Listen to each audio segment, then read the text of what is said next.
Graça e paz a todos, sou a pastora Josiane, estou aqui com a irmã Cláudia, com a irmã Sara, para esse tempo desse testemunho daquilo que o Espírito Santo tem feito na vida delas, através da busca, através de um altar de palavra, através de um altar de libertação e restauração nas suas vidas.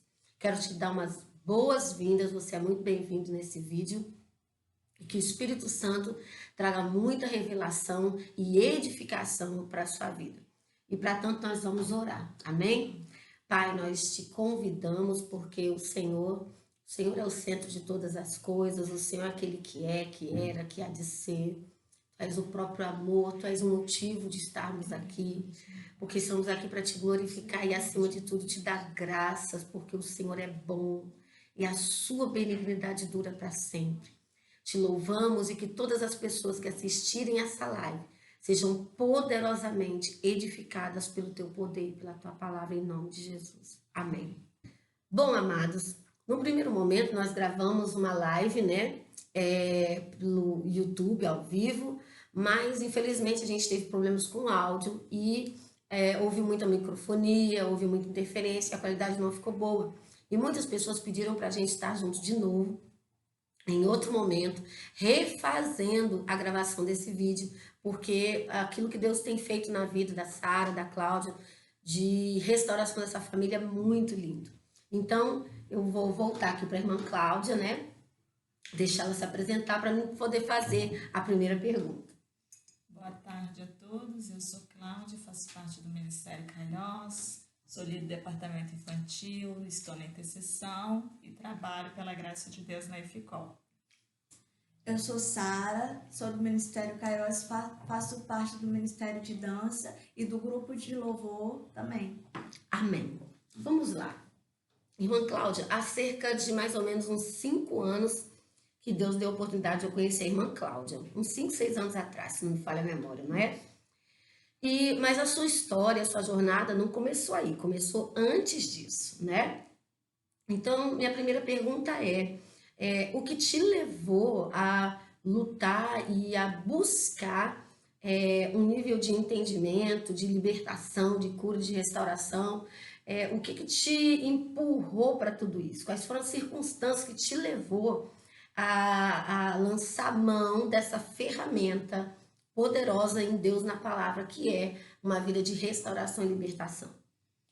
A minha filha sofreu um surto no ano de 2011 para 2012, então assim, o desespero, né, em buscar alguma coisa que me ajudasse a ajudá-la, fez com que desespero e uma pontinha de esperança de encontrar alguma coisa que fizesse com que de alguma forma eu conseguisse ajudar ela. Então nessa época foi assim uma época muito corrida, muito desesperadora, porque seu filho dorme de um jeito e de repente acorda de outro. Claro que isso na minha visão, né?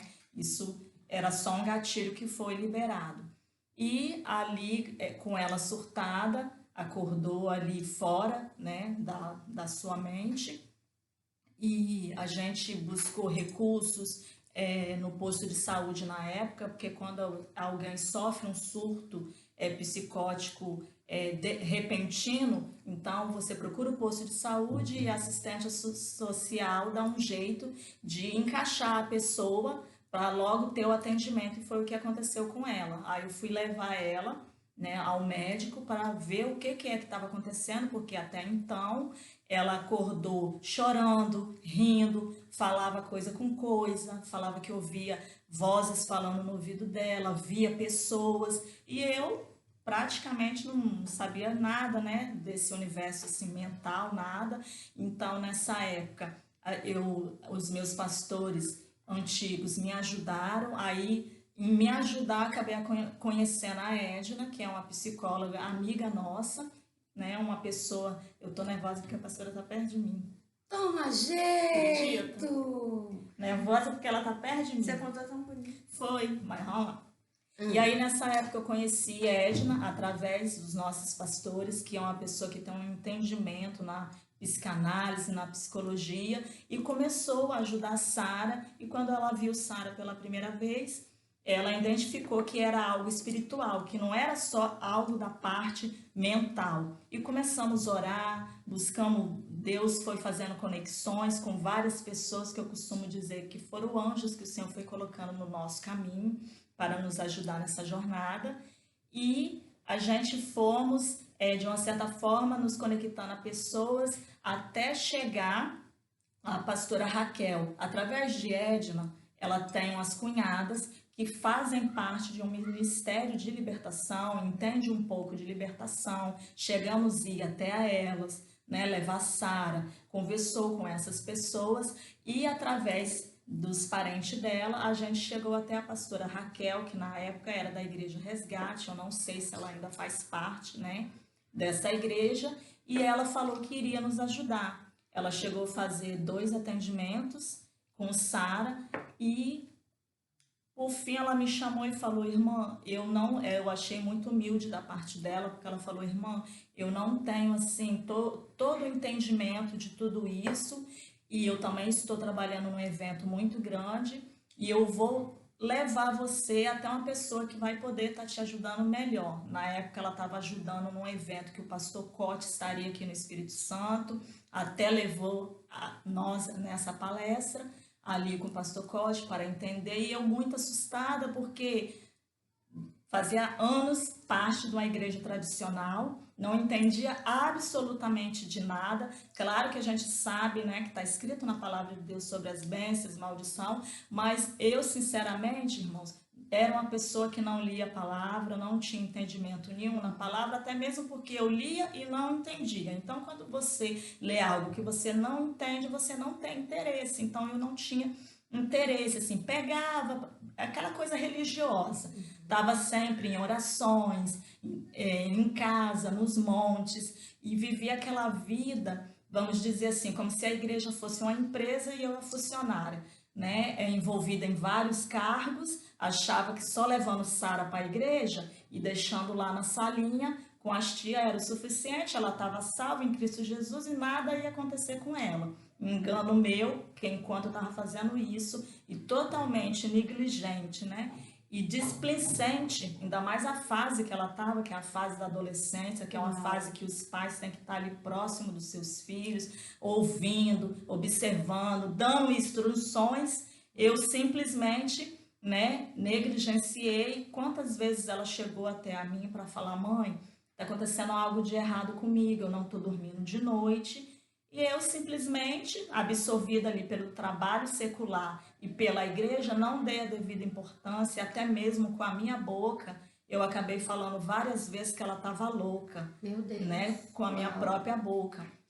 E ali o tempo foi passando e a situação só se agravando, porque o ser humano foi feito para dormir, a mente precisa descansar, e quando isso não acontece, a pessoa chega um momento que não suporta, né? E foi o que aconteceu com ela, surta. E em decorrência do surto, eu não sabia o que estava acontecendo, o que aconteceu que levou ela a ter todo esse processo, até mesmo porque quando a pessoa está fora de si, ela não consegue falar nada, porque ela estava assim fora, né, dela própria, só ria, chorava, e eu atribuo isso também a muitas coisas, assim, por falta de conhecimento na palavra de Deus e entendimento. Eu, junto, né, com a minha irmã e ela mesma, nós gostávamos de assistir todos os desenhos que se possa imaginar, filmes das princesas, do Walt Disney, a gente gostava muito de assistir. E hoje, com o entendimento que eu tenho, se você for olhar com um olhar, vamos dizer assim, psicanalítico, com um olhar de entendimento na libertação, quando você começa a assistir esses desenhos, você vai vendo as falas e vai vendo muita coisa que vai chamando para o lado do ocultismo. Só que naquela época eu não tinha entendimento, então eu amava assistir junto com ela, chamava: vamos embora, minha filha, vamos para casa da sua tia, e lá nós iremos assistir. Então, de uma certa forma, eu fui abrindo portas, e isso foi entrando dentro da minha casa, dentro da minha vida, na vida dela, que estava ali em formação, desde pequena assistindo, né, tudo isso, e não tendo aquela mãe que ali sentava, porque eu não era uma mãe que pegava ela e discipulava, que chegava, vamos ler a Bíblia, mal na hora de dormir, minha filha, dobra o joelho aí e vamos orar. Desculpa aí, só te interromper um pouquinho, mas isso é o que a gente tem visto demais acontecer. Os filhos estão sendo doutrinados, estão sendo educados pelos jogos, não é? Pelo celular, pelos desenhos, pelas séries da Netflix, até pelos programas também do YouTube, ou seja, a mãe carnal, a mãe material, ali, física, biológica, está sendo substituída por uma mãe abstrata virtual. E o prejuízo que isso vai causar e o dano, a sequela disso para a psique dessa criança é muito grande, porque o filho precisa de presença. A palavra diz: toca o filho, beija o filho. Ou seja, esse toque, essa presença, esse beijo vai blindar o filho de um manto de proteção, onde ele está se sentindo seguro, amado, apreciado, valorizado. E muitas das vezes quando a mentalidade, a gente entende que hoje nós temos uma sociedade que está escravizada o trabalho, não é? Porque a cultura do ter é mais importante do que ser. Então, o trabalho escraviza, e até mesmo pelaquela ideia de que o que eu não tive eu quero dar para o meu filho, não é? Então, não é? Eu quero dar para o filho, e a melhor coisa que um pai, uma mãe pode dar para um filho são as memórias que esse filho vai guardar dos momentos que eles passam juntos, de rir, de brincar, de se alegrar. E nada que um filho venha ganhar se compara a isso, porque qualquer presente se perde, quebra, esquece, o tempo passa. Então, não vai substituir o contato físico, sabe? Não a energia, mas a transferência, a essência, sabe? Daquela questão do hormônio que é liberado mesmo, pelo contato, pelo vínculo, sabe? Nada substitui isso. Então, aqui eu só quero pegar a sua fala para deixar isso muito um despertar para as mães, para as futuras mães, pais, que filho é um altar que a gente precisa levantar ao Senhor de sacrifício. E sacrificar por ele aquilo que nós não estamos dispostos a sacrificar por nós, muitas das vezes, mas não no sentido de substituição, no sentido de estar junto, de orientar, de ensinar. Muito sério isso. Então, voltando, aí ela ficou mais ou menos praticamente quase 2 anos surtada, e eu sem saber o que fazer, e o motivo real, né, desse surto, porque ela só chorava, ria, e ali aquele desespero todo, eu não conseguia dormir, e essas pessoas tentando me ajudar, e conseguimos psiquiatra, e começou, né, aquela... Eu acho que a pior fase de quem sofre de algum distúrbio é a fase das medicações, porque os médicos aplicam aquelas medicações, aí as medicações têm alguns efeitos colaterais que não dão certo, aí tem que ficar tirando, colocando. E Sara, na época, pesava, ela vestia 38, foi parar quase por 42. Então, assim, ela engordou muito, e aí começamos a sofrer bullying no lugar que a gente morava, né? Então, quando eu passava na rua com ela, que ela estava muito, né, ela ficou muito gorda, aí eles começaram a implicar e perguntar o que estava acontecendo. Em contrapartida, eu emagreci, né, fiquei só o palito, e aí muitos também irmãos da igreja chegavam até a mim e falavam: nossa, irmão, você deve estar passando uma luta muito grande, porque eu emagreci tanto que eu botava saia e 2 shorts grossos por baixo para conseguir manter a roupa, né? E nesse processo todo, eu ali orando com as ferramentas que eu conhecia, que era a Bíblia, alguns capítulos, né, dos salmos de guerra que meu pai nos ensinou a decorar esses capítulos bíblicos quando era criança, e vinha orações à minha mente, para orar por Sara que eu não entendia na época. E hoje em dia eu consigo entender depois que eu comecei a ter um entendimento dentro da palavra de Deus e até mesmo na EFICOL. Então eu orava coisas, Deus trouxe naquela época Uau. à minha mente algumas coisas que eu Você lembra orava. alguma delas? Pastora, agora sim, eu não vou conseguir te falar, mas quando você está orando, ou quando você está Uhum. fazendo alguma live, ou quando a gente, até eu mesmo estou em atendimento, que eu vejo alguma coisa ali que eu vou orar com alguém, aí me traz a lembrança, Uau, algo que eu orava com ela, aí eu tremendo. falava, caramba, eu orei isso, eu não tinha E como é entendimento. que é lindo o Espírito Santo, né? Vendo o desespero do seu Hum. sofrimento, do sofrimento dela, e já vinha trazendo ali, mesmo você sem se aprofundar, ele geme por nós com gemidos inexprimíveis, né? Ele coloca a oração na sua boca, aleluia. E nesse meio tempo, uma coisa que eu quero deixar também aqui, que eu não falei, né? E vamos aproveitar agora e tentar colocar assim, pontuar, porque o pouco tempo que a gente vai conversar aqui é muito pouco diante de tudo, né? Com certeza. Que eu vivi.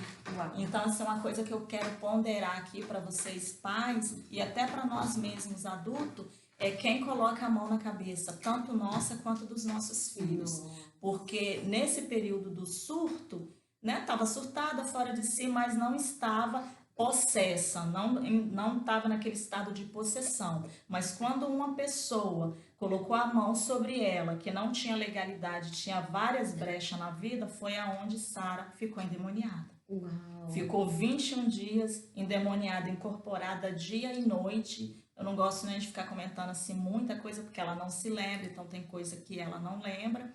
E eu lembro que eu e o pai dela, na época, a gente tinha um código, que eu ainda estava trabalhando, ele tinha perdido o emprego, e com muita dificuldade eu ia para o meu trabalho, e se eu chegasse próximo da minha casa e a gente ouvisse o som no último volume, eu sabia que ela estava lá incorporada, gritando, né? O inimigo fazendo as gracinhas dele.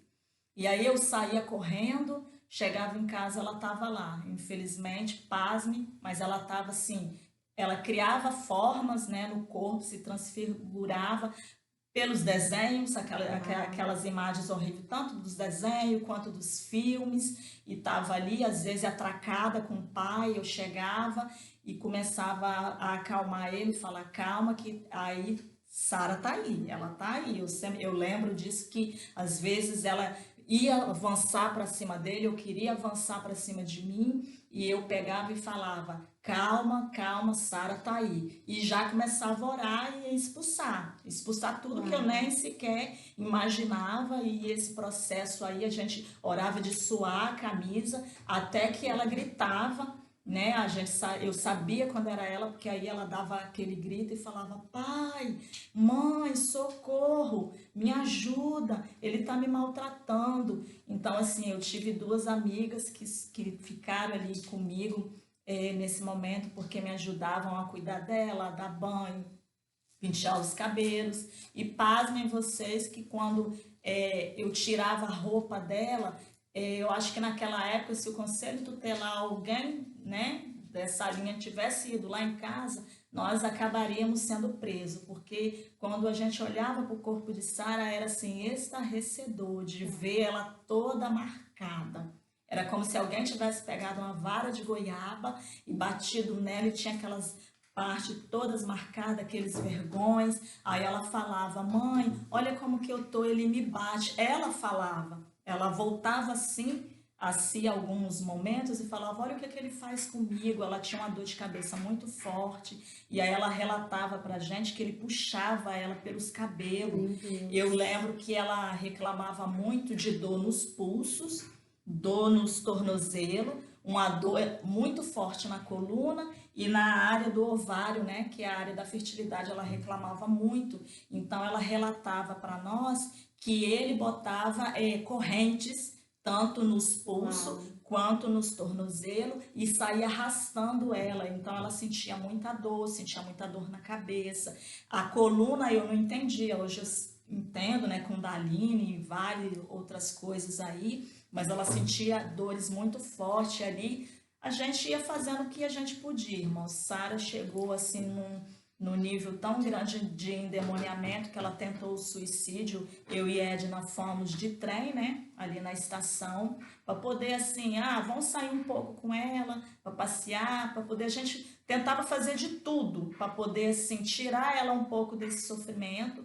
E foi quando ela estava possuída. Infelizmente, eu não vigiei, e a Edna também, a gente queria ajudar ela, e acabamos levando ela. Irmãos, foi assim um dia de terror, porque ela não estava nela. Então, assim, a gente viajou assim, horas de trem, ele usando ela o tempo todo, tentou se atirar pela janela do trem, eu já peguei assim pela camisa, porque senão tinha se jogado, e fez coisas assim terríveis no lugar. A gente foi até Baixo Guandu, né? E voltamos, foi assim muito triste, eu ali tentando me segurar, não chorar, manter assim. Aí a Edna olhava para mim e falava: Cláudia, meu Deus. E ali a gente em oração, a gente se cansou mais do que tudo, porque a gente ficou orando o dia inteiro, né?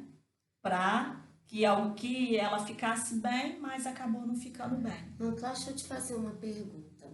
Nós que já viemos de igrejas tradicionais e louvamos a Deus pelas nossas raízes, né? Glorificamos a Deus pelas nossas igrejas mães, né? Mas mediante toda essa circunstância, essa situação que você passou, e com certeza você já ouviu muita frase, né? Que crente não fica endemoniado, criança não fica endemoniado. Não tem como crente manifestar um demônio, né? E como é que você avalia toda essa situação que você viveu na pele, mediante uma fala como essa? Crente não fica manifestado, crente não tem demônio. Olha, pastora, na época, assim, é igual eu falo, eu não tinha entendimento de nada. Então, essa é a fala mesmo. É como se o filho do cristão não precisasse levantar a mão para aceitar Jesus, para professar com a sua própria boca, né, Cristo. A gente achava, assim, aquela mentalidade, não, eu estou fazendo tudo na obra do Senhor. É como se, de uma certa forma, tudo que eu fizesse na igreja, era como se fosse uma proteção, que ela estaria protegida, de nada e de nenhum mal pudesse acontecer. Então, quando eu vivi isso, que eu vi ela nesse estado, eu olhava assim e não conseguia entender, porque até mesmo ela não conseguia falar tudo que ela praticou. Eu não conseguia entender, aí muitas das vezes eu lembrava mesmo dessa fala que a pastora falou: pera lá, como assim? Aí tinha gente que nesse processo ainda chegava para mim para reforçar: não, tem alguma coisa, porque você é serva de Deus, você teme a Deus, você faz tudo direitinho, não vive no pecado, faz a obra do Senhor. Como que essa filha tá desse jeito? Então, assim, o que eu venho entender agora é que não existe isso. É como a palavra de Deus diz: se você abre porta, se você dá legalidade, automaticamente o adversário acha uma brecha e ele entra mesmo. Aqui eu faço essa pergunta porque nós, como cristãos, e nós cremos que Deus está avivando, está renovando a mente, né? E nós precisamos ter um pensamento renovado.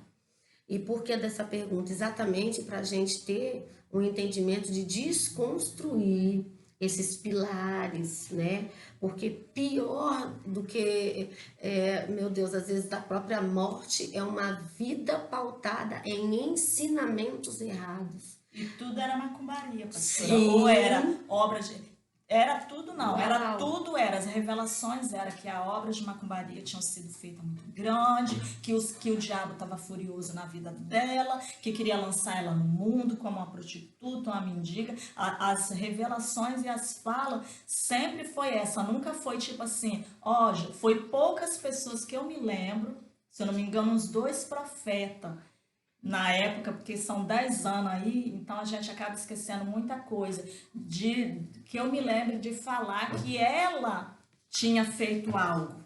Uau! Que ela tinha feito algo e que era necessário algo que ela fez vir, né, trago para a luz. Mas não foi dessa forma que eles falaram, mas se eu não me engano, foi 2 profetas que Deus usou, tipo assim: ei, tem a lei da responsabilidade dela. Algo está acontecendo porque ela deu lugar. Porque fora isso, as revelações só era que era obra de macumbaria, que o diabo estava furioso, a fúria era muito grande na minha vida, na vida do pai, porque a gente vivia fazendo a obra, Uau. não tinha nada, essa fala tipo assim, é necessário se consertar. E nem para nós, como pai, não tinha essa fala, ei, você negligenciou seu filho, você não abriu seu olho, a sua boca foi uma boca que proferiu maldição, porque quantas das vezes eu falei que ela estava louca, o próprio pai, mas nenhum profeta na época chegou para nos confrontar, para dizer, ei, você está passando por esse processo, por isso, por isso, por isso, você não vigiou, e nem ela, era só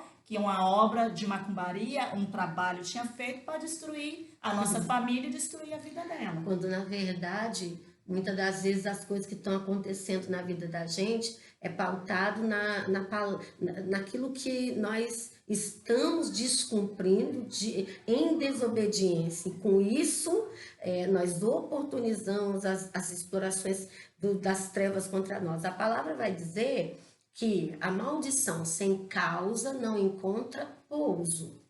Então, nós precisamos entender que esse mal em ação é uma coisa ativa, latente, que está aguardando um tempo, está na dimensão do Cronos, aguardando um momento, aguardando uma oportunidade para poder repousar, se estabelecer, pousar.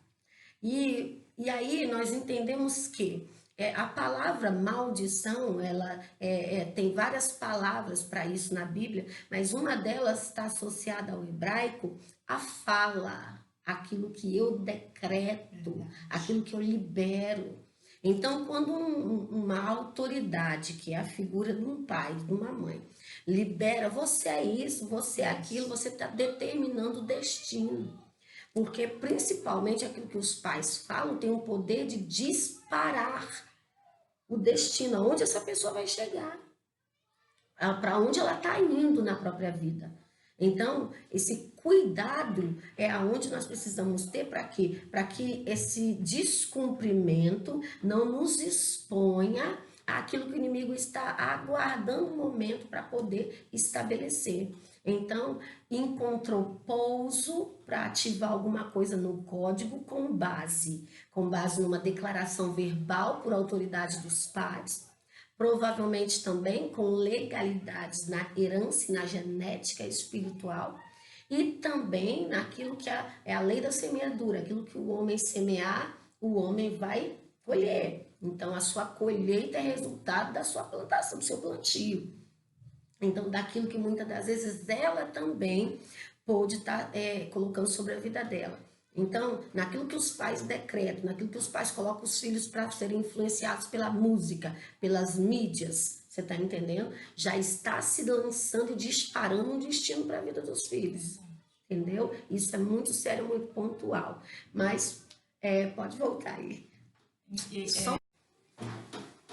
Aproveitando, né, a fala da pastora sobre palavra de maldição, realmente nós como os pais temos que ter bastante cuidado, não só como pai, né, a palavra de Deus é bem clara quando diz que a nossa boca tem poder para abençoar e para amaldiçoar, e infelizmente sem o conhecimento necessário e também por ter uma alma muito doente, né, eu vim de uma infância, um tratamento assim rigoroso, e acabei engravidando nova, e se eu for falar para vocês que eu estava preparada, não estava altamente, né, emocionalmente doente. Então acabei assim, por mais que eu falasse que eu não ia fazer com ela coisas que meu pai fez comigo, mas parece que é mais forte. Parece não, é mais forte. E eu acabei fazendo muita coisa que meu pai fez, né, a nossa convivência eu acabei fazendo com ela. E uma das coisas era falar muita coisa que não era necessário falar.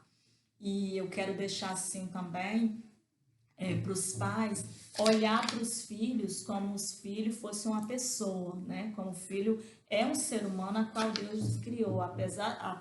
Assim que vem o nascimento, essa pessoa passa a existir. Então ela é um ser. E eu, como mãe, infelizmente, acabei anulando Sara. Eu passava por cima dela como um trator, ela não tinha voz ativa, eu mando, eu sou mãe, você obedece, pronto, e acabou. Até mesmo porque eu vivi isso, né, com o meu pai.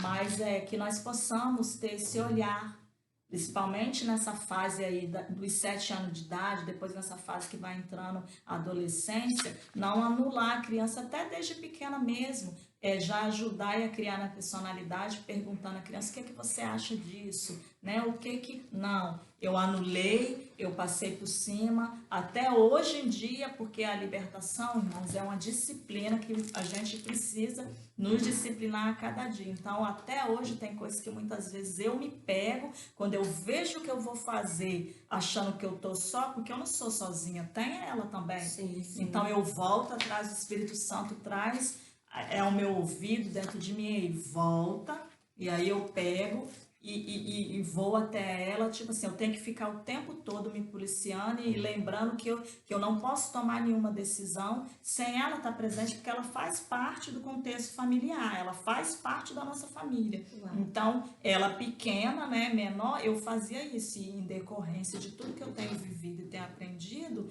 eu preciso cada dia me disciplinar nisso. Acreditar na emancipação Isso, dela, né? dela. Deixar ela se Deixar ela emancipar. ser ela. Sim. Porque eu sempre fui aquela pessoa muito controladora, veio de família, então assim, eu tenho, Senhor, me ajuda que eu preciso deixar ela ser ela. E voltando, né, lá na parte do surto, ela chegou a tomar 14 comprimidos. Foi até um médico do antigo, né, Adalto Botelho aqui do Espírito Santo. Eu esqueci, EAC agora que se chama, Sim. né? Esse pronto atendimento para pessoas que sofrem do intelecto. Passou e foi falando comigo, ó, mãe, se não dormir, você vai aumentando a dose. E com isso que a gente foi aumentando, acabou ela tomando 14 comprimidos, pulava em cima da cama, não dormia, porque infelizmente quem estava ali era demônio, né? E demônio não dorme com comprimido. E foi aonde eu, na época, tinha plano de saúde, cheguei até a AEP, aonde o psiquiatra, que ali estava atendendo ela, todos lá são profissionais e servos do Senhor. Eu falei, doutor, ela tá com as manchas no corpo, eram as manchas grandes, toda vermelha. E aí ele pediu para olhar, ele falou, mãe, você tem plano? Aí eu falei, tem. Ele leva essa menina rapidamente para um pronto-socorro para desintoxicar. E no meio dessa medicação dela tinha um Ampliquitil. E esse remédio, Sara é alérgica e nós não sabíamos, e só dando esse remédio. Então o doutor na época falou que... Aí eu corri com ela, eu lembro que na época ele até pagou o táxi. O desespero era tão grande que ele pegou e falou, pagou o táxi, entrou eu, ela e Edna, né? E ela ficou uns dias ali internada, se desintoxicando, e o médico falou pra gente que um dia a mais eu tinha perdido a minha filha. Ela tinha morrido porque era como se a medicação fizesse com que os órgãos dela fossem se comprimindo a ponto de chegar uma hora ele ia estourar dentro dela. Deus. E ele falou o nome lá, o que ia acontecer, mas eu não lembro. Então ela ficou uns dias ali internada para fazer essa desintoxicação. E ele também, como servo de Deus e médico, quando viu ela, foi mais uma voz para dizer, ó, isso não vem só de problema de mente, não. Tem algo espiritual aí nessa situação toda, mas é aquele negócio. Como ela não conseguia se expressar, eu ficava assim, Senhor, o que aconteceu? O que essa menina fez? Uau. E não tinha assim, não vinha nada à minha mente para poder entender o que estava acontecendo. Sim. Eu só me culpava muito, né? Chorava. Então, nessa época, voltando lá, encontrei a pastora Raquel, que fez esses 2 atendimentos, e aí nos indicou até a pastora Josiane. Liguei na época, eu lembro que a pastora não queria atendê-la devido à demanda, eram muitas pessoas que ela estava atendendo, e eu ali insistindo, lembro que a pastora Raquel também, ali no telefone, ajuda, é uma mãe pedindo socorro, desesperada, senão vai acabar perdendo a filha. E aí foi quando a gente conheceu o ministério e conheceu a pastora. Eu lembro também que eu vivi cativeira dentro da minha própria casa, porque... a psicóloga que estava atendendo Sara na época falava, mãe, se ela conseguir fugir, você não acha ela mais. E ela sempre tentava fugir várias vezes. Então eu e o pai vivia com a chave do cadeado, das portas, tudo dentro do bolso, para ela não sair, porque a gente tinha medo de perder ela, né? Porque se ela saísse na rua, seria difícil da gente encontrar ela na rua. Então, assim, irmãos, eu quero deixar assim essa alerta, porque quando a palavra de Deus diz que filho é herança, a gente não tem dimensão do que quer dizer essa palavra. E eu não tinha. Eu tratei a herança que Deus me deu, assim, vamos dizer assim, de qualquer forma, sabe? Eu não tratei a herança que Deus me deu como a palavra de Deus manda, como a Bíblia ensina. Eu lembro que ela surtada, ela chorava, ela ia dentro do guarda-roupa, porque querendo ou não, é como a pastora colocou lá atrás. A gente, de uma certa forma que trabalha fora, quer compensar os filhos dando as coisas. Então eu vivia dando calçado, eu vivia dando roupa, todo ano mudava de celular, tentando compensar de uma certa forma a ausência que eu causava nela, né, e que ela sentia. E quando ela estava ali no surto, naquele desespero, eu lembro que ela muitas das vezes foi lá no quarto, abriu o guarda-roupa, pegou as roupas, tudo, os sapatos, jogou no chão e gritava e falava: é isso aqui que você quer me dar, você quer me comprar, eu não quero nada disso. A única coisa que eu quero é você. É de você que eu preciso. E isso assim mexe comigo até Com hoje certeza. e emociona muito, porque ela falava: onde você estava, mãe? Aonde você estava para acontecer, porque às vezes ela tinha umas falas, ela estava em surto, mas às vezes no surto e na raiva que ela sentia, né, naquela explosão de sentimento, vinha algumas falas que fazia sentido. Então ela falava: mãe, aonde você estava? Que você não me deu a mão e não me ajudou para mim praticar tudo que eu pratiquei. Aí eu ficava: praticar tudo que eu pratiquei? Aí a gente vai para ela, né? Aí agora a gente sai então da Cláudia e vai para ela, porque nós estávamos assim, você estava falando, eu estava aqui pensando, né? A sutileza da atuação do império das trevas. E o inimigo se alimenta do quê? De dor. Se alimenta de dor. Então, muitas das vezes, para que ele consiga estabelecer uma abordagem espiritual bem dominante, ele precisa de um acesso. E esse acesso vai começar o quê? Exatamente em alguma coisa que a alma precisa. A alma precisa de amor, de afeto, de pertencer, de atenção, de toque, de palavras, né, de afirmação. Os 3 As: aprovação, aceitação, oi? Afirmação. E afirmação. Então, os 3 As no geral aí. E geralmente o que nós vemos acontecer?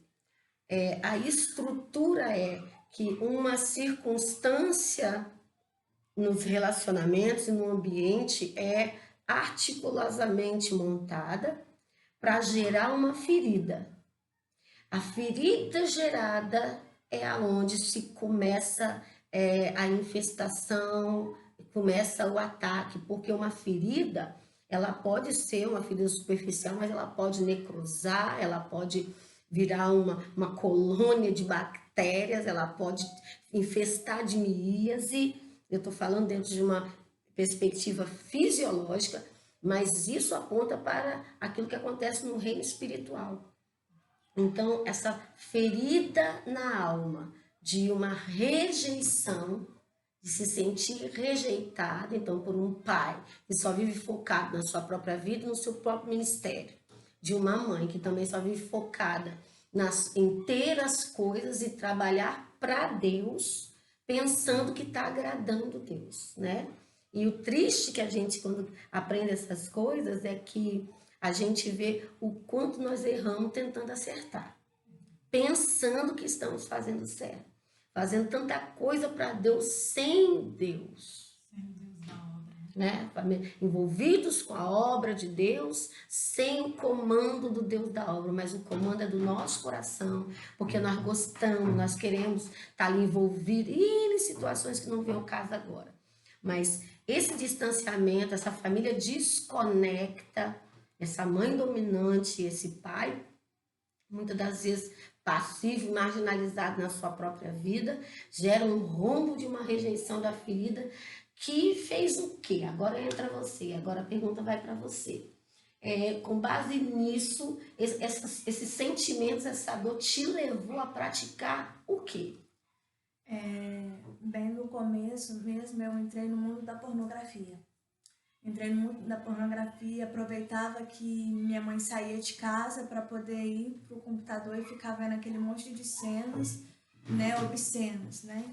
E aí não foi só a pornografia, como também quase foi aliciada à prostituição. Uau, como é que foi isso? Eu tinha uma amiga, eu não sabia muito bem, mas eu tinha uma amiga que ela me via com uma roupa mesmo de crente, e ela falava bem assim, já que você tá com essa saia, tira essa saia, bota um short mais curto, bota uma roupa mais curta, que a gente vão ver uns menininhos, a gente vai ver uns garotinhos e tal. Aí ela pegou e falou bem assim, por trás dela já tinha um homem aliciando ela, ela já fazia programa com esses meninos. Então ela pegou e falou bem assim, eu quero que você veste essa roupa pra gente ficar com esses garotos. Tipo, ou seja, fazer o programa que eu faço, Sim. eu quero que você faça também, eu quero que você repita o que eu tô repetindo. Uau! Tipo isso. Meu Deus do céu. Minha mãe achava que eu estava na escola, direitinho, estudando, mas não estava na escola não, estava na casa dessa menina, na casa dela, ela abria no computador uma cena horrorosa de pornografia, ela tinha um computador lá com músicas de funk obscenas, né, aquelas músicas de baixo galão, então aquilo ficava tocando, Uau. e ao mesmo tempo ela passando e ela dançando, requebrando, e ao mesmo tempo ela vinha pra cima de mim, me seduzindo, querendo se esfregar o corpo dela em mim. Uau! Tipo como se fosse uma menina lésbica e ao mesmo tempo, tipo como um unissex, gostando de uma mulher e gostando de um homem ao mesmo tempo. Rapaz, ela era violenta e de certa forma... E ela se prostituía. Uau! Ela se prostituía. Então só que ela escondia. Nossa, então foi esse tipo de mãezinha que de certa forma foi o inferno trouxe para cima de você para te colocar do seu lado, para caminhar com você, para se fazer de rogada, de amiguinha,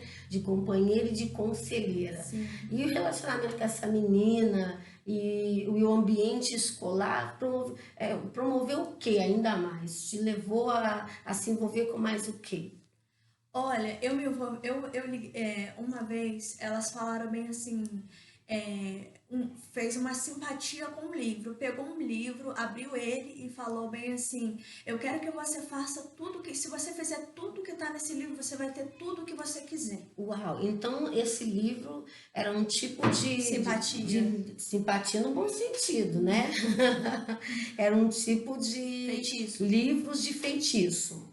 Então, Sim. além de te aliciar para uma vida na perversão sexual, ela também estava te aliciando para uma vida de feiticeira, te tornando uma aprendiz de bruxinha. Deus seja temido na terra, porque você vê aí o casamento, exatamente os dois pilares da onde a estrutura espiritual que a gente, né, fala muito dela, combate no protocolo Lilith, nas 3 aulas que tem aqui no canal, exatamente o que Lilith usa: sexo e encantamento, sedução e magia, e uma forma de manipulação, de indução. Então, veja bem, para as pessoas entenderem antes de você continuar, a sutileza das trevas, então uma ferida emocional leva você a se envolver numa rede de relacionamentos que vão tentar te levar a compensar essa dor emocional com feitiçaria e com promiscuidade sexual, que na verdade são as principais bandeiras de Rainha dos Céus. E Rainha dos Céus é o quê? É o trono espiritual da maldade que está entronizado em muitas nações da terra, inclusive aqui na nossa nação, que geralmente na feitiçaria ela perde a cabeça. Na feitiçaria tem que se bater muitas vezes a cabeça no gongar, tem que entregar a cabeça, raspar a cabeça, porque Rainha dos Céus, pelo menos aqui no Brasil, essa entidade ou deidade foi encontrada no rio, primeiro só o corpo, sem a cabeça. E isso fala exatamente, é Deus mostrando como é que esse trono demoníaco age, tirando o governo, tirando o equilíbrio. A cabeça fala de um senso, né, de domínio, de equilíbrio, de governo, e tirando esse senso da vida de uma pessoa, da vida de uma mulher, até da vida de um homem, que se envolve nas suas tramas e vai contaminando. E Lara, você falou no início que ela sentia muitas dores na coluna, né, no baixo ventre, nas articulações, que são exatamente lugares no corpo, principalmente na mulher, que são áreas referências de ataque. Por quê? Porque você vê a Rainha dos Céus na figura de Iemanjá, ela se mostra com esses seios desnudos, o ventre também, o baixo ventre exposto, que fala da capacidade que esse trono tem de destruir a produtividade na vida de uma pessoa e destruir também a capacidade de uma pessoa manter, alimentar, porque o seio fala daquilo que eu nutro, que eu dou, da sua capacidade de suprir, você está entendendo? Daquilo que flui a partir de você. Então aqui fala de muita coisa, de dons, de habilidades, de potencialidades, de chamados, de talento. Então uma pessoa sob influência dessa atuação espiritual, fica uma pessoa que travada na vida, começa e não termina, tudo que dela não flui, dela não emerge, ela não tem para alimentar, para dar, para suprir, para nutrir alguém. Ninguém recebe nada dela. Por quê? Porque ela se transforma numa sanguessuga, nada dá, ela só recebe. Se transforma num mar morto, não é um Rio Jordão, mas um mar morto, que tudo que chega nela morre. Tudo que chega nessa pessoa para. Porque ela não tem um seio farto para abençoar e também a sua capacidade fértil, produtiva. Então, a capacidade de empreender, de montar negócios, de prosperar, a produtividade, tudo que está atrelado às sementes, né? No homem, os testículos, na mulher, os óvulos, tudo que está associado à semente, ela come. Você está entendendo? Então, a pessoa que luta para trabalhar não consegue trabalhar. É toda uma gama de ataque, de atuação em várias áreas da vida. Mas por quê? Porque ela conseguiu a cabeça da pessoa por duas armas. Três, né? Ferida. Primeira coisa é uma ferida. Aí, depois da ferida, ela consegue agora aprisionar através da compensação da ferida no sexo e na manipulação. Então, essa manipulação pode se dar através de feitiçaria. Então, eu vou fazer uma simpatia, eu vou fazer uma macumbinha, uma macumbona, para fazer com que o outro faça, pense e seja do jeito que eu quero.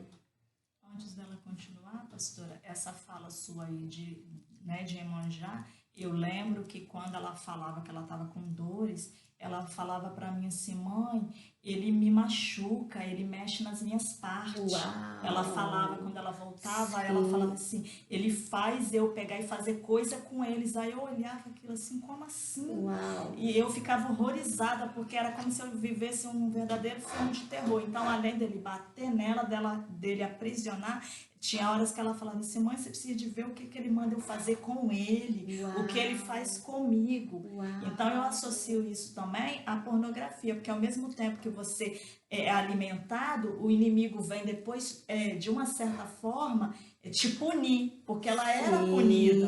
E ela falava, mãe, Sim. era como se ele pegasse um cabo Meu e Deus. ficasse machucando ela. Ela Uau. falava, mãe, você não tem ideia, e ali as lágrimas pingando, e ela pedindo ajuda. E isso é tão tremendo que você está falando, porque isso reporta aquela condição de cativeiro espiritual.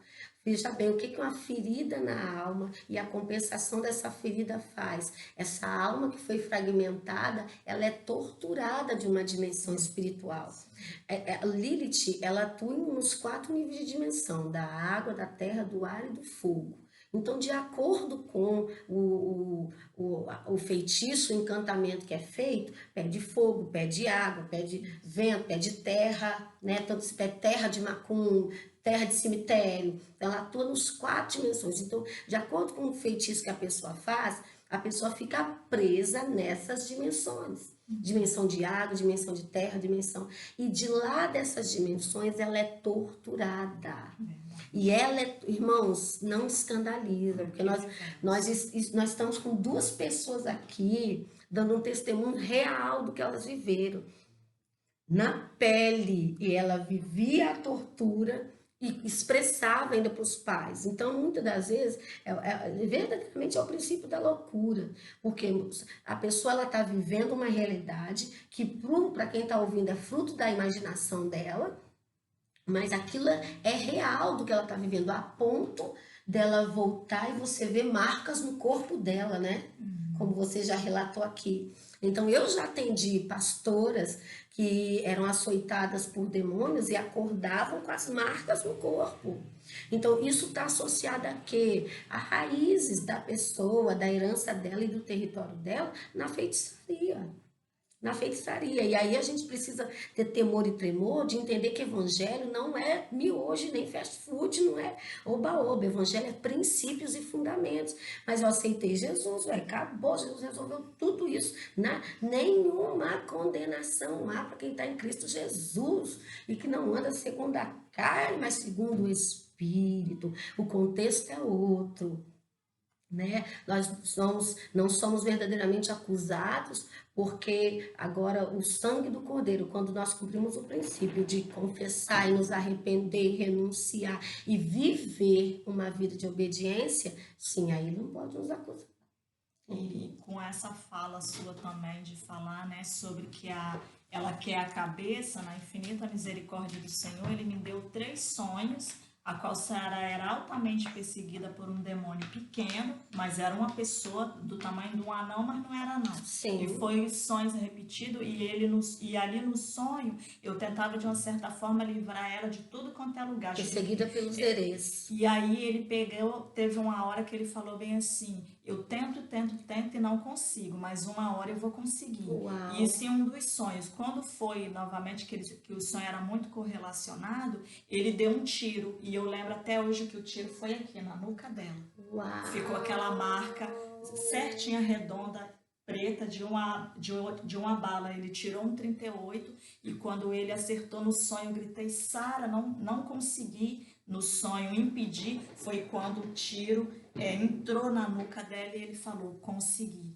Foi o que a mente, né? A cabeça. Sim, porque a nuca, a coluna cervical, o cerebelo, né? É exatamente o quê? É onde os impulsos elétricos, as sinapses químicas, as descargas neurais vão ser transmitidas para todo o restante do sistema periférico e para os órgãos também vitais. Mas esses comandos vêm da onde? Daqui, ó, cabeça. Tá entendendo? Os comandos do funcionamento, principalmente dos órgãos vitais, na cabeça. A gente já sabe que nós temos o segundo cérebro, que é o intestino, não é verdade? Que o intestino também guarda memórias. Não no sentido de pensamento, gente, é outra história. Mas a gente já entende isso, que é uma verdade, né? Principalmente a questão da serotonina, ela é mais produzida no intestino do que verdadeiramente no cérebro, né? Então, tanto que daí vem a cultura do enfesado, geralmente o brabo, o irritado, o bipolar, o depressivo, essa pessoa cheia de fezes, porque subentende que não produz, não libera, não bota para fora, mas está relacionada a essa produção de serotonina, que deixa a pessoa para cima, leve, tranquila. Voltando lá, então tá, você estava sendo aliciada. Sim, quase. Né? Cheguei a ser aliciada. Peguei no pulo. Minha mãe, ela pegou porque Uau. uma vizinha que morava perto do trabalho dela chegou para ele e falou, ó, tem algo acontecendo assim com a sua filha. Eu tive um sonho, tava orando e tal, e minha mãe descobriu. Nisso que minha mãe descobriu que tinha um homem por trás que já aliciava essa menina. Uhum. E que ela queria que eu fizesse tudo que ela fizesse para ser uma prostitutazinha também. E agora essa questão dos feitiços, dos encantamentos, o que geralmente você fazia com essa menina? Teve uma vez que eu fui ligar pro número, né, que tá até na Bíblia, 666. Acredite ou não, eu tava ali com o telefone ali no meu ouvido. E o tempo todo ali, aí elas falam assim, ó, eu quero ouvir o que ele vai falar. Quando de repente soltou uma fiação da escola, soltou, quase acertou em mim, ia pegar em mim, mas ia me dar uma lombada, que eu ouvi uma Uau. voz de um bicho fazendo assim, Uau. uma coisa horrível. Aí logo depois, o que que aconteceu? A gente foi pra igreja à noite. E a menina falou, eu vou tentar ligar pro meu e-mail. Eu falei, não faça isso, não brinque com isso é coisa séria. A palavra de Deus não é jogo para poder brincar com esse tipo de coisa. Uau. A menina foi lá, pegou, ligou, é, ela foi dentro do banheiro, algo entrou dentro dela, ela ficou possuída. Ela ficou tão possuída dentro dela que lá teve que tirar ela da salinha das crianças, levar para dentro da igreja e eles expulsar o demônio que estava dentro dela. É um pacto, porque a pessoa que liga para esse não está fazendo um pacto com a besta. Tanto que na palavra tem 666, é o número da besta. Sim. Então, se eu ligo e se eu estou ligando para uma entidade maligna, algo que é maligno, com certeza vai responder. Mas o que? Vai responder endemoniando. Sim. Endemoniando. Uau, muito triste. As duas brincadeiras também que eu fiz, a dos copos, né? De magia ali, que eu Uau, isso brincava muito ali na adolescente roda. brinca com isso. Que muitas vezes ela falava Brincadeira. assim, Gente. você faz isso aqui e tal, você roda, faz o copo Aham. rodar. O copo rodava, era um feitiço puro que rodava ali, não era... Uau. Só que teve uma dessas brincadeiras que uma menina foi morta. Teve uma dessas brincadeiras que uma menina, o demônio pegou ela de um jeito tão violento que ele matou ela. Uau, misericórdia.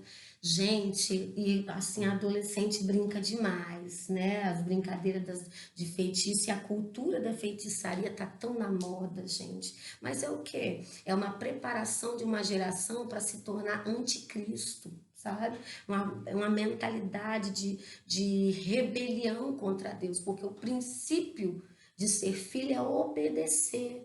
É eu entrar debaixo do manto da palavra de obediência do Pai, do Abba. Então, quando eu não quero isso, então eu me rebelo contra Ele. Então, essa rebelião contra Deus é feitiçaria, porque eu me torno independente dEle, não dependente dEle.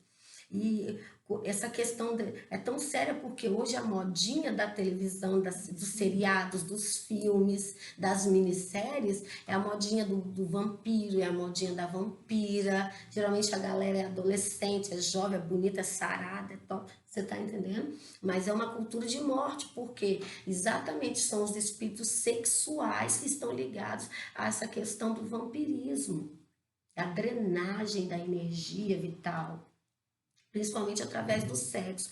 Eu vi um desenho japonês. Gente, eu preciso achar aquilo, porque eu ainda vou fazer uma live e mostrar aquilo na live. Um desenho japonês de espíritos de incubo e sucumbo. Ela era um íncubo. E que estava o quê? Falando para um garoto que eu sou o íncubo, se apresentou assim, eu faço isso, eu dreno energia sexual de vocês, mas é tão devagarzinho para vocês não perceber, porque a vidinha de vocês já é tão sofrida, ainda debocha num desenho, e aparece aquela bonitona, sabe? Num desenho, né? Porque não existe mais desenho. E com isso a gente vê que o inimigo, irmãos, ele não está escondendo mais como é que ele está trabalhando. Então nós precisamos abrir a visão, ficar atento. Os filmes estão largados, está na cara como é que ele está trabalhando. Não está fazendo questão de esconder nada. Somos nós que muitas das vezes estamos com a visão tão entenebrecida, estamos vendo, mas não estamos enxergando. Porque ver todo mundo vê, mas enxergar é quando aquilo cai, eu entendo no meu espírito, aquilo ali é outra coisa. Tem muita gente escutando, mas não está ouvindo. Ouvir é quando eu pego o que eu escutei e pratico. É diferente. Então, mas assim, o perigo de se expor a esse tipo de prática, de fazer, tem um negócio de uma fitinha no dedo. Uma invocação também. Como é? da mulher? Fala que Ah, você tá. Eu fiz uma praticava. invocação também, uma vez com a mulher do algodão. Essa praga é a própria Lilith, Aham, da brincadeirinha mulher de do algodão. escola. E os alunos que estavam ali naquela escola, que eu ficava perto deles, eles falavam bem assim, porque o nome da minha escola era Maria Leonora de Azevedo Pereira. Aí eles falaram bem assim, você sabia que a Maria está enterrada aqui dentro do banheiro, onde você chama mulher Mas do olha o nome, algodão? né, Maria? Tudo bem. Desse jeito, você sabia que a Maria aqui está enterrada aqui embaixo, aqui dentro do banheiro. Aí eles falaram bem assim, dá descarga, apaga a lâmpada 3 vezes que ela vai aparecer. Teve Deus me livrou, porque teve um dia que eu fui fazer isso, eu sei que até hoje, meus 5 dedos aqui, que eu fui chamar ela e que eu fui apertar a descarga, que quando eu vi um trem que apareceu, eu vi um demônio que apareceu assim, eu tomei um susto que eu gritei, a porta bateu nos meus dedos, assim, prendeu os meus dedos ficaram os 3 prendidos. Aí eu fui chorando, professor, olha que dor, mostrando assim, a professora. Cheguei em casa com as mãos nos dedos assim. Só não falou que Jesus! praticou. Ai, gente, olha, na escola, eu sempre fui medrosinha assim, hoje que eu sou mais corajosinha, mas na escola nem é ruim que me mandasse fazer essas coisas, não fazia de jeito nenhum.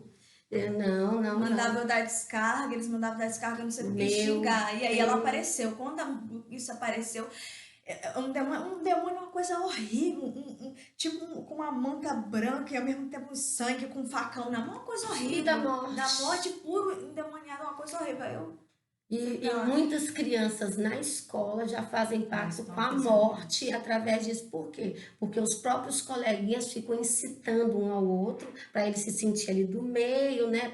Não posso deixar, os meninos vão me zoar, né? Se eu não tiver coragem de falar, de fazer, então, meu Deus do céu, e vai lá e pratica. E a minha amiga também, né, que eu tava, uma menina que eu tava na época também, eu fui, né, eu me senti até culpada até hoje por isso, né, porque, tipo, ela foi abusada sexualmente por um cara, foi, né, estrupada por ele, né, tanto que ela relatou, né, ela falou bem assim, Sara, vai pra frente da loja enquanto eu fico aqui atrás. Quando eu virei as costas, ele já tinha estrupado ela, e ele falou bem assim comigo, ele olhou, e eu, irmãos, eu não só brinquei com isso, como eu fui brincar com roubo.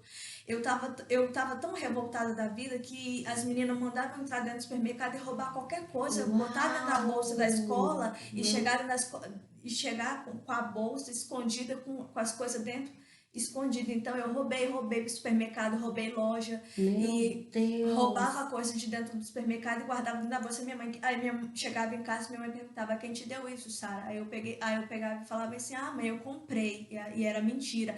Às vezes peguei o dinheiro da secretaria da minha igreja, peguei dinheiro da secretaria da igreja, das irmãs do círculo de oração, pegava mais, eu acho que eu peguei mais de R$1.000. Deus que me perdoe por ter feito isso. Só de confessar já está sendo perdoada. Aleluia. Eu paguei um preço Mas muito é isso alto aí. por ter roubado. É isso que eu queria falar agora.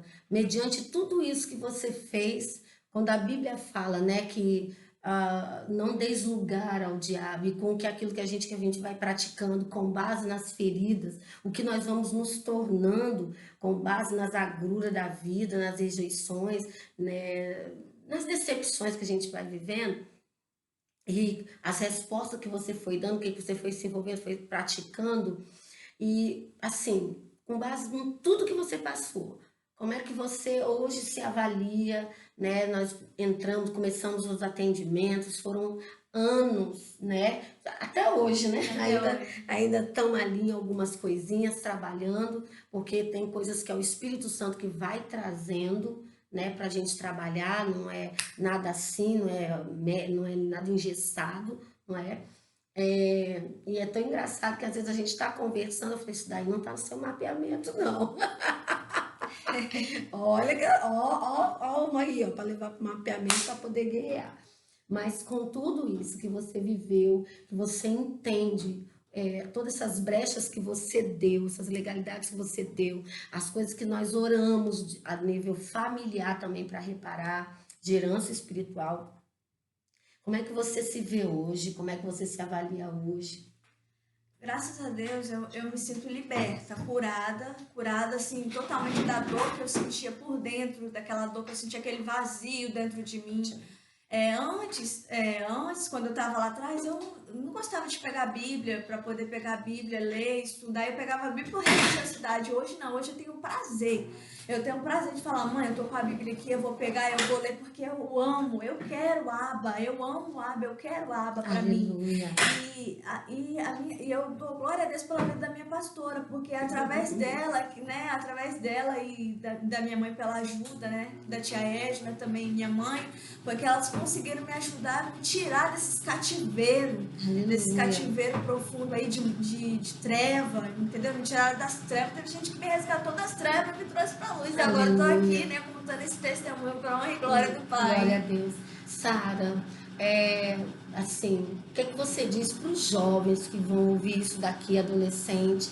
O que você fala, assim, que você poderia deixar como um conselho, uma mensagem? Olha, eu falo o seguinte, muito cuidado com o que vocês veem, muito cuidado com aquilo que vocês fazem, muito cuidado em quem vocês confiam. Uau! E fiquem alertas, fiquem bem alertas, né? Deus fala muito isso na minha mente, fiquem alertas. O bom é você ficar alerta. Cuidado, e né? ter muito cuidado com o que se mexe, com o que se vê, com o que se brinca, entendeu? Com quem se relaciona, com quem chega perto de você. Porque né? São pactos. Porque são pactos, são portas, né, espirituais abertas que pode trazer uma destruição para dentro da sua vida. E olha só, Deus é tão maravilhoso que a deusa da loucura queria te recrutar, queria dizer que você era filha dela, né? Mas o Senhor disse, não, ela é minha filha. Né? Glória a Deus por isso. Glória a Deus, amém. E aquela mente que você estava surtada, turbada, ouvindo um monte de coisa, aqueles monte de pensamento confuso e desorganizados, mediante a obra que Deus tem feito na sua vida, o que você olha para trás e vê o que você já conquistou, que tinha ficado parado, né? E hoje o que você está fazendo, o que você está conquistando? Hoje eu estou na igreja, eu estou louvando, eu estou dançando, às vezes eu estou orando, Seus estudos. Estou estudando, estou me lançando no estudo, fazendo inglês, né? Eu falo um pouco do inglês às vezes, né? Quando as pessoas olham, que legal, estou estudando inglês. Os estudos, tudo isso, né? E tem sido uma porta para mim Deus na minha vida. E Deus tem feito uma obra tão linda. Deus tem feito uma obra inexplicável. Virou funcionária da FICOL. Trabalhar para a FICOL não é fácil. Verdade, eu sei como. É uma demanda, meu Jesus. Ou seja, ela queria que seus seios ficassem secos, ela queria que seu ventre ficasse estéril, mas o Senhor tem te feito produzir, tem te feito avançar, crescer. Então, ela não te recrutou, ela tentou, mas não conseguiu te recrutar. E por isso nós damos glória ao nome do Deus vivo, porque foi Ele que fez todas essas coisas, foi o sangue de Yeshua. Foi a obra do Cordeiro. Irmã Cláudia, o que você também deixa, então, para a gente terminar? Pastora, eu queria deixar também, assim, alerta aos pais para pesquisar esse tipo de coisa. Sim. Porque na época, depois que ela conseguiu, né, depois dos atendimentos, que ela foi se centrando, que ela conseguiu falar tudo que ela fez, aí depois que eu também comecei a ficar bem emocionalmente, porque diante de uma situação dessa, eu acabei também me tomando medicação, até mesmo para suportar e ajudar ela. Então eu comecei a pesquisar sobre essa história dessa mulher de algodão, é uma coisa horrível, é uma história muito ruim, é muito triste. Então que os pais, quando vê na mídia aí, tem vários lives, vários estudos aí na área de libertação, que as pessoas que estão ali, os ministrantes dando as palestras, não só dá aquilo fundamentado naquilo que acha, sabe, naquilo não, vai lá e estuda, mãe, vai lá e pesquisa o que é isso. Eu pesquisei sobre esses círculos que eles fazem, onde o copo anda sozinho. Sim. A única coisa que eu não consegui pesquisar, que tenho certeza que o próprio Deus não permitiu, foi o 66, porque eu tentei 3 vezes o computador desligou sozinho. Uau. Quando eu fui tentar pesquisar, Na minha casa eu não consegui. Por 3 vezes Deus eu tentei. protegendo para não abrir porta na casa. E o computador desligou. Aleluia. Outra coisa também é a respeito dos filmes de terror, essas séries de vampiro. Eu lembro na época, quando Sara estava sendo analisada pelo psicanalista, primeiro ele atendia ela, depois ela saía, depois ele me chamava. Ele virou para mim e falou: mãe, aonde você estava?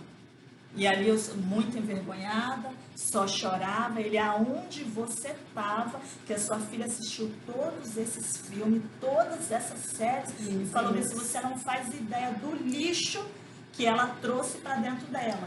E eu lembro que eu falava com a pastora, ela até trabalhou muito isso comigo, que se eu vivesse o resto dos meus dias, eu nunca ia me perdoar. Lembra? Sim. E aí a pastora falava comigo assim: você vai se perdoar sim, porque se Deus, que é Deus, tem o poder de perdoar, você não é melhor do que Ele. E quem é você para não se perdoar? Então eu senti uma culpa tão grande da minha filha ter passado por tudo isso, que eu falava que se eu vivesse 100 anos, eu nunca ia me perdoar. E quero dizer que até hoje estou nesse processo. A pastora é a companheira que ela e algumas amigas que eu tenho.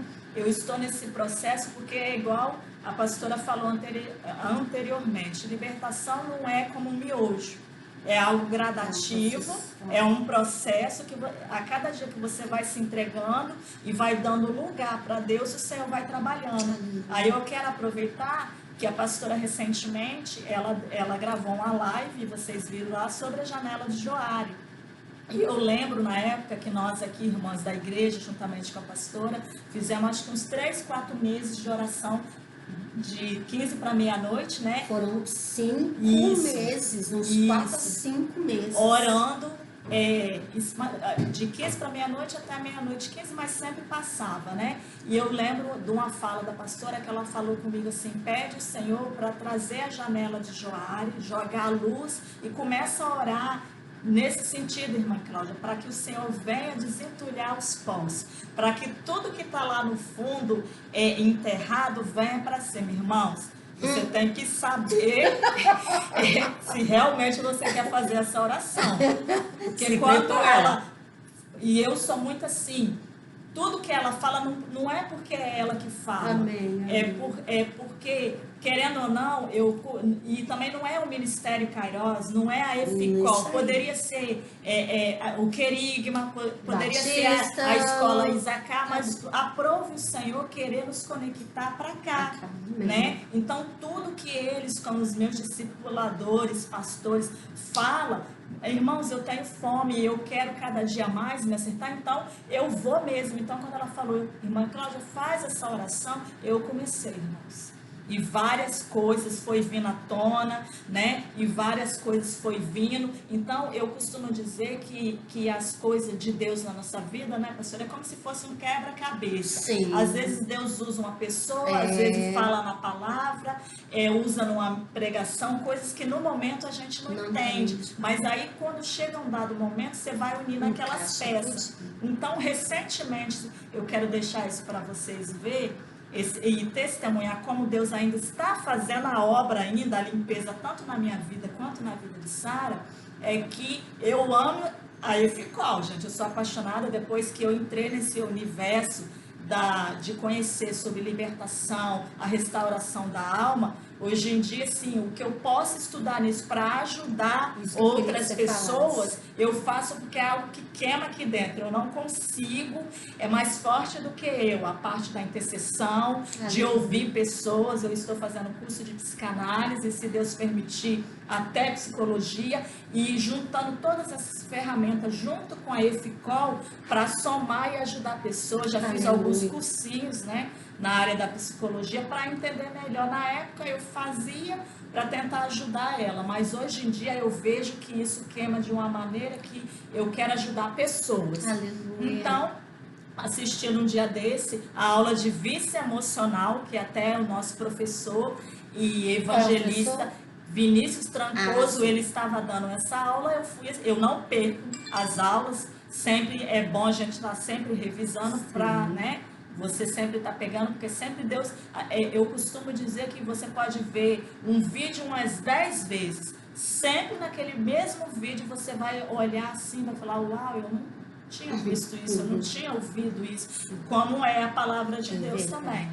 Então, eu assisti esse vídeo dele, logo, deve ter uns 3 meses atrás, e logo em seguida, eu fui assistir Cura da Alma, com o nosso apóstolo e professor também, Walter Moraes, né, pastora? Fui assistir esse vídeo, Cura da Alma, e ali eu assisto essas aulas, e o tempo todo, enquanto eu estou assistindo, e depois eu fico, Senhor, vai trazendo aí o que tem. Então, quando eu vi o irmão Vinícius falar de vício emocional, eu falei, uau, meu Deus, sou viciada nisso, naquilo, e começo já a colocar diante de Deus. E quando eu assisti a aula do pastor Walter, eu lembro que eu fui deitar e deitei na cama e fiquei ali pensando na aula, né, ruminando tudo que estava sendo falado, irmãos.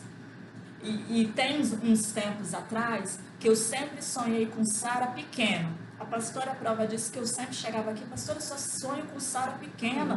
Por que eu não sonho com Sara grande? A Sara com 5 anos de idade ali.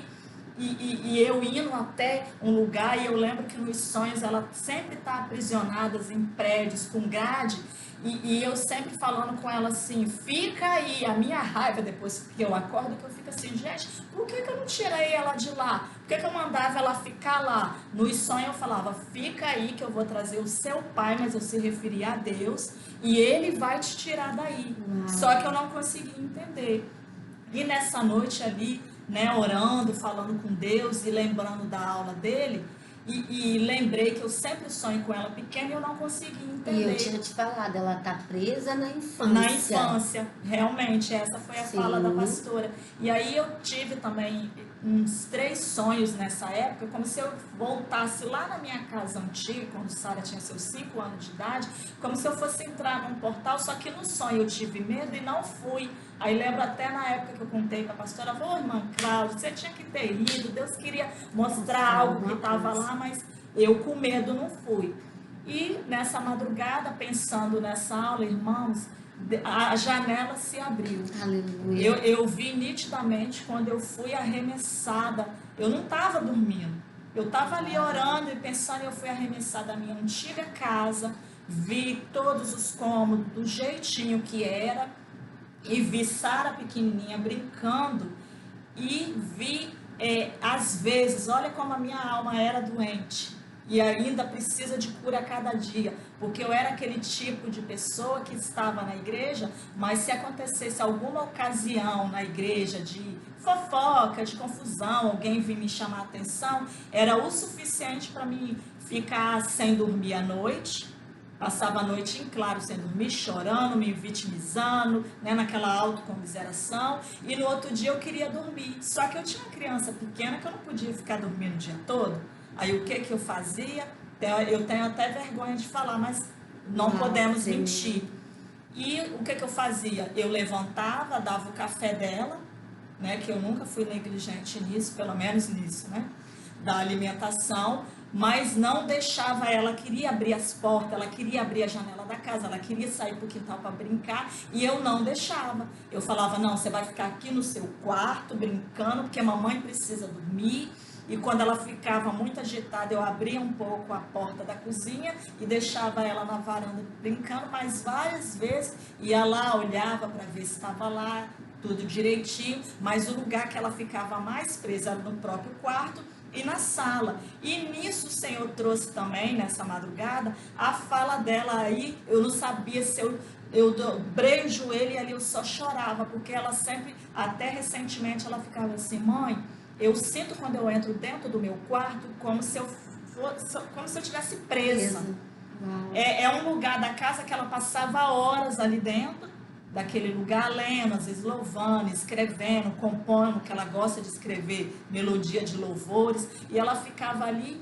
E quando eu saía, às vezes que eu voltava, ela falava, mãe, a sensação que eu tenho é que eu estou presa dentro do meu quarto. E eu, não estou entendendo, não entendia. E nessa madrugada, o Senhor me fez entender das vezes que eu, tão doente emocional, em vez de me colocar, né, na posição na qual Deus me chamou de educar minha filha, eu acabei fazendo com que a minha filha adoecesse junto comigo. Porque como você deixa uma criança de 5 anos de idade dentro de uma casa toda escura, 3, 4 dias, semana. Tudo fechado, tudo Tudo preso. fechado, sabe? A alma entende que tá presa. Aí, naquela madrugada, eu ajoelhei no chão, e isso é recente, irmãos, deve ter uns 2 meses, é só olhar lá, aí a aula Cura da Alma, eu dobrei meu joelho, e ali eu chorava, e eu me sentia que eu era um monstro, e eu, Senhor, meu Deus, misericórdia, olha o que eu fiz com a minha filha, e ali orei, pedi perdão a Deus, e aí eu falei, Senhor,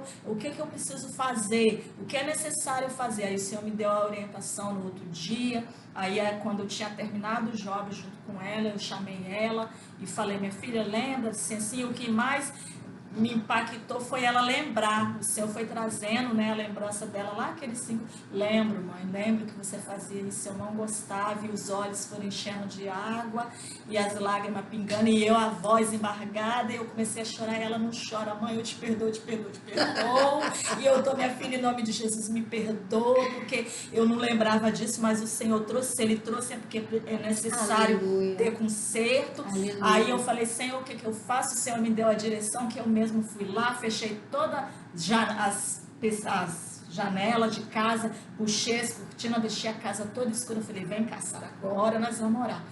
Fiz o ato profético em oração, retirando ela de dentro daquele quarto, de dentro daquela sala, e ali ela ia declarando. Aí depois eu fui lá e abri todas as janelas, abri as cortinas, declarando que a luz entrava dentro da minha casa. Eu vivo hoje em dia, como a pastora diz, nós não bate muito bem, não, viu, irmã?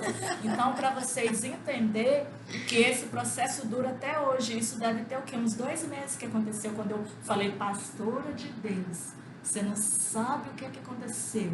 Eu lembro que eu contei para a Rayane, falei, Rayane, pelo amor de Deus, olha o que eu fiz.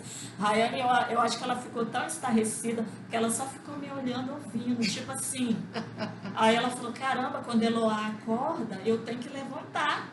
Agora pensa. Aí eu falei, Senhor, que nível que a gente pode estar com a alma tão doente a ponto de adoecer outro ser humano. Irmãos, eu queria até falar com vocês numa experiência que eu tive de batismo, né?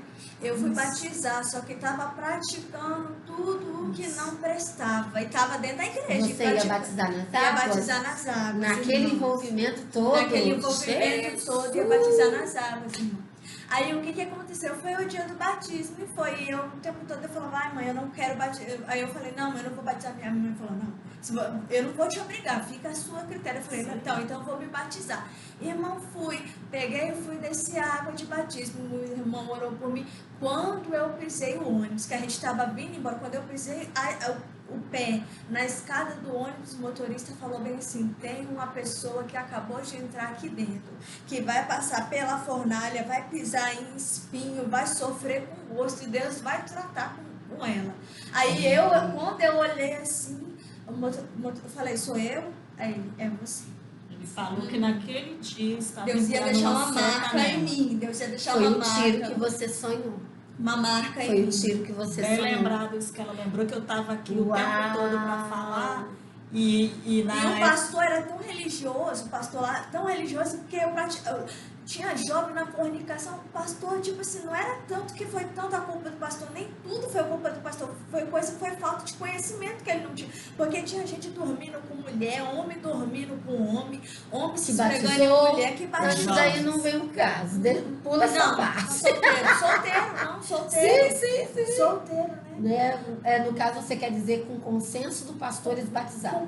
Batizaram. Tadinho. Deus tem misericórdia, né? Eu estava tentando lembrar isso dela, porque enquanto ela estava com essas práticas sem se batizar, pastora, parece que as coisas assim estavam tranquilas, mas no momento que ela se batizou com essas práticas, que querendo ou não, foi, né, participar da ceia do Senhor e colocar a mão indignamente, foi quando, e eu lembro dessa fala dela mesmo, quando esse irmão o motorista falou que ela ia passar por tudo isso e que Deus ia deixar uma marca, e que naquele dia estava entrando uma seta nela, nós não entendemos nada.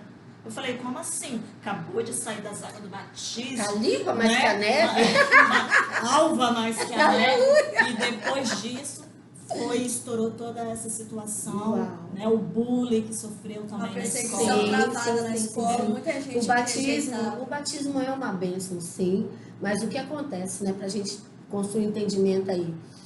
Como você vai? No batismo você está dizendo publicamente que você está saindo de um sistema mundano e entrando num sistema do reino de Deus, ok? Todavia, você estava fazendo uma proclamação pública através desse ato profético que é o batismo, mas não era uma verdade dentro de você. Não era uma verdade. Por isso que a questão do batismo é muito pautada naquilo que verdadeiramente eu entendi do que eu estou fazendo. Então você estava cumprindo um ritual, só um ritual. Não era um relacionamento com Deus que você estava entendendo, que você precisava construir. E o batismo está falando do quê? Da unidade do corpo. Agora, nós, foi associado o batismo, essa questão da Santa Ceia com o cunho da unidade do corpo. Só que são duas coisas diferentes, tá, gente? Mas a igreja cristã, ela contemporânea, ela associou isso. Mas, quando você faz isso, você, na verdade, como um corpo de Cristo, você como igreja, agora você estava deixando uma legalidade muito séria para o reino do Espírito, você está entendendo? Como noiva, em vez de se separar, mas de se contaminar. Então, vamos pegar aquilo, Todas as coisas cooperam para o bem daqueles que amam a Deus. Então, nós louvamos ao Senhor porque foi um processo difícil, doloroso. Gente, Meu Deus, os atendimentos, com a Sara eram assim muito sérios, muito pesados, uma guerra muito grande, mas a vitória do Senhor linda e maravilhosa. E hoje ver a Sara aqui, conversando, sabe montar um raciocínio na mente, construir uma frase na mente, sabe falar essa frase com base naquilo que ela pensou, que ela raciocinou, tá ali interagindo, inteligente, aprendendo, crescendo, só glorificando o nome de Jesus por isso, viu? E eu quero, assim, para fechar, dizer que uns tempos atrás eu dizia que eu me arrependia de tudo isso que eu estava vivendo, mas eu não me arrependo, sabe, pastora, de ter passado, porque se eu não tivesse passado por toda essa situação, eu e ela, nós não chegaríamos ao nível, não de espiritualidade, mas de temor, de conhecer a Deus. Sim. Você está entendendo? Então, às vezes eu falo, Sara, às vezes ela falou assim, mãe, olha quantos anos. Eu falei, não olhe para o que passou, porque até o dia começando daqui para frente. Eu até falei com ela um dia desse, olha, Sara, onde nós chegamos com tudo que aconteceu lá. Eu falei, minha filha, só Deus saberia onde você estaria agora. Misericórdia. Se tudo isso não tivesse acontecido. Então, olha tudo de bom que Deus trouxe para nós, o conhecimento na palavra de Deus. Hoje eu amo ler a Bíblia. Hoje eu não fico, é raro eu passar um dia sem pegar na minha Bíblia. Eu amo, eu entendo aquilo que eu estou lendo. Amo ler livros, ver pregações, coisas que eu não gostava. Então, o tratamento tem, mas Deus tem um propósito por trás de todo o tratamento. Então eu não me arrependo, porque eu sei que Deus tem nos quebrado, aí o nosso vaso tem nos limpado, parado as arestas, mas por um propósito muito maior. Aleluia. Eu louvo a Deus. Gente, eu quero glorificar a Deus pela vida da Sara, pela vida da Cláudia. Essas meninas são, sim, joias raras e preciosas que no meio de um furacão, Deus nos uniu, não é? E como eu aprendo com elas, elas aprendem comigo, nós crescemos juntos e vamos aprendendo com Jesus a sermos aperfeiçoados na fé, na estatura de Cristo, até chegarmos à estatura de Cristo. E quero glorificar a Deus pela sua vida e que as mães que ouvir esse testemunho possam te tomar por uma referência. Porque você ouviu um decreto de um profissional de que sua filha tinha que ficar internada, ela não poderia sair de uma clínica de loucura, aceitar um atestado de loucura e pronto. E você não aceitou um decreto natural. Você decidiu lutar, decidiu se sacrificar, se humilhar, se sujeitar ao Senhor para resgatar sua filha daquele mundo que ela estava entrando, daquilo que estava engolindo ela. Glória a Deus pela sua vida, porque você também tem mérito de guerrear, de chorar, de lutar, tá firme nos atendimentos, tá firme em tudo que passava, faz assim, declara assim, leia isso, foca isso. Essa obediência, isso é o ativador da bênção, isso é o ativador da cura, a obediência. E foi tremendo, e o Senhor foi movendo. E irmã Cláudia, essa mãe guerreira, que diz assim, não abro mão, sabe? Eu não abro mão. Que olhou a situação assim, não desiste, e foi até o final, e só podemos glorificar o nome de Jesus. E hoje, elas são um presente de Deus na minha vida, viu? São dois presentões de Deus, que eu amo demais, essas duas meninas, que me abençoam tanto, e meu Deus do céu, só Jesus mesmo na minha vida e na vida delas. E com isso, que você seja muito edificado e abençoado com esse testemunho. Em nome de Jesus, irmã Cláudia, então, ora despedindo a gente. E eu e Sarinha vamos concordar. Amém? Pai querido, Pai amado, Sim, eu te Pai. dou graças, te rendo, Sim, Senhor, meu louvores, Deus. Sim, Pai. Senhor, por essa grande dádiva a qual o Senhor nos Sim, permitiu meu estar Deus. aqui, Sim, Pai. que o Senhor venha nos trazer, Senhor, Sim, luz, meu entendimento, Deus. Sim, Pai. sabedoria Sim, como Pai. mãe, como pai, Sim, meu Senhor, Deus. dá a sabedoria necessária Sim, para cada meu Deus. pai, para cada mãe, Sim, como Pai. conduzir, Senhor, seus Sim, filhos Pai. no caminho, Sim. junto com seus filhos, Sim, Pai, que Pai. eles devem andar, Sim, que eles Senhor. venham cuidar, Senhor, da herança a qual o Senhor deu, que te pertence. Sim, Pai, que às vezes nós não nascemos com manual e muitas das vezes nós nos sentimos confusos, Sim, meu achamos que estamos fazendo certo e às vezes estamos fazendo errado e maltratando os nossos filhos. Nos dá o entendimento para que nós possamos andar segundo o entendimento do Teu Espírito Santo, que nós venhamos ter a consciência de pagar o preço com os nossos filhos, jejuar junto com eles, tirar o tempo para a leitura da palavra, mostrar o amor de Cristo para os nossos filhos, ensinar os nossos filhos a amar a Deus acima de todas as coisas, que nós não venhamos ser negligentes, que nós não venhamos simplesmente perder os nossos filhos entre os dedos, que nós não colocamos filhos nesse mundo para povoar o inferno, não, Senhor, mas nós colocamos filhos nesse mundo para, Senhor, exercer o propósito a qual o Senhor chamou cada um, serão ministros, pastores, profetas, missionários da Tua casa. Portanto, Pai, eu quero deixar, Senhor, nessa tarde, que cada pai, cada mãe, a minha vida, os nossos pastores venham ser direcionados pelo Teu Espírito Santo naquilo que o Senhor quer conduzir cada filho, cada mãe, cada pai, para que os nossos corações venham ser convertidos aos nossos filhos, o coração dos nossos filhos venham ser convertidos aos nossos, como diz a Tua palavra. Pai, a semente foi lançada e eu creio, Pai, na edificação e na frutificação, um novo tempo, uma nova unção, uma nova história. Eu profetizo nessa tarde para todos os que nos assistem, em nome do Senhor dos Exércitos, porque toda a glória é Tua, tudo é para Ti, Yeshua, em nome de Jesus. Glória a Deus. Glória a Deus. Glória a Deus. Glória a Jesus. Toda a honra, Paz. Amém. Oh, meu Deus, coisa linda, gente.